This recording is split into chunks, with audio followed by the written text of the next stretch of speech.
Hey, what's up guys? This is Arthur Galestian and I'm going to show you my mobile music production setup in this really quick video. Alright, so at the center point of it all is my MacBook Air, which I have Ableton Live and all the plugins I use to produce my music. There's also an external drive that I use here, which has my sample libraries and all my other data. For my external studio monitors, I have these Genelec 8010As, and they sound incredible for only being 3 inches. And I use these primarily to get a better representation of stereo width, and when I'm just generally laying down ideas for songs, arranging, and things like that. Not actually mixing so much, but they sound really, really amazing, and I've come to rely on them pretty heavily. When it comes to mixing mids to highs, sometimes I still use them to start the mix down, but when it comes to finalizing things, I rely on these two guys. And here I have 2 headphones. One of them is a closed back headphone and the other one is an open back headphone. And these are incredibly accurate. The closed back ones are made by a Japanese company called Phonon, and this is the model SMB02. These sound incredible, especially for being closed back. And the reason why I have two headphones here for monitoring, one is closed, one is open.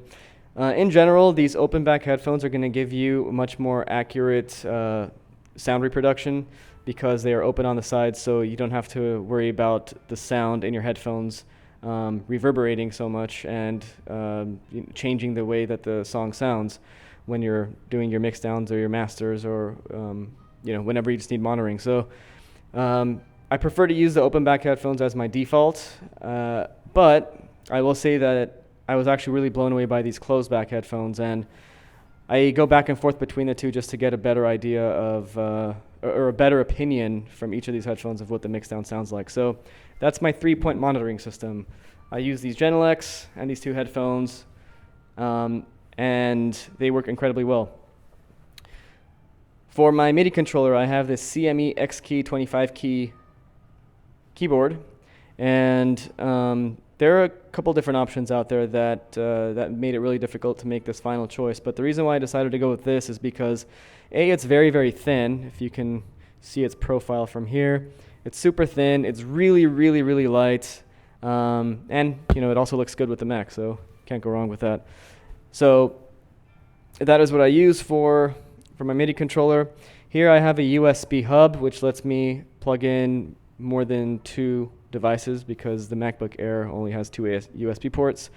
So right now I have my CME X-Key plugged in, and right here, this is the Dragon Quest AudioFly digital audio converter, and that will give you much, much more higher quality sound than your default Mac sound card is going to give you, and it also drives my headphones. So I actually use this to plug everything in. So my 2 headphones and also my Genelec studio monitors get plugged into that guy, and everything sounds super amazing. So I think the key to all of this really is to have multiple points of monitoring. So whether you're in an actual studio and switching in and out between 2 different kinds of monitors, or on the road with these guys and these 2 headphones, that's really the key to having a good quality mixdown. So if you're wondering how I'm plugging in these Genelecs into this digital audio converter, I have these cables right here. They're not plugged in right now, but here we go. That's the 1/8 inch to XLR connection right there. And that is pretty much the bulk of my setup right there. Pretty simple. It's really portable. Everything fits into that backpack. And that is where my studio monitors go. And there's one more thing too, actually. There is this guy. And this is a portable audio recorder. It's the Zoom H4n. I use this not only to record videos like this, but also to do voiceovers for radio shows, and I also use it to record my DJ sets because it has these 2 inputs right here. They're XLR and 1/4 inch inputs. Sound quality is amazing, and it works for me, and hopefully it will work for you too. And that's it. Oh, of course, and I have Kumamon here to keep me company with these late nights, because as you can see, it's 2 a.m. in the hotel lobby. Feels good. All right, that's it. There you go. Questions or comments, feel free to shoot me an email, info@arthurg.com. like, and subscribe, and I very much appreciate you watching. Happy production days.